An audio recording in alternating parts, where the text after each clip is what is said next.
Price lord brothers and sisters. கர்த்தரை மகிழ்விக்கும் ஒரு 7 வழிகள் பற்றி நம்ம பார்க்கலாம். முதலாவது பார்த்தீங்க அப்படின்னா, நம்ம எதை செய்தாலும் ஆண்டவர்கிட்ட கேட்டு கேட்டு பண்ணணும். நம்ம தாவீது ராஜா மாதிரி கேட்டு கேட்டு பண்ணணும்.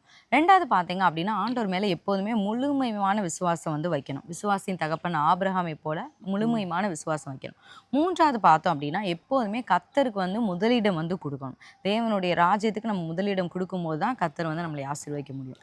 நான்காவது பார்த்தோம் அப்படின்னா மனம் திரும்பணும். நம்ம அனுதின வாழ்க்கையில் நம்ம நிறைய பாவங்கள் செய்வோம். அந்த பாவங்கள் அப்படின்னு தெரிஞ்சதுக்கப்புறம் ஒவ்வொரு நேரமும் ஆண்டவர் சமூகத்தில் போய் உட்காந்து மனம் திரும்புதல் நம்மகிட்ட காணப்படணும்.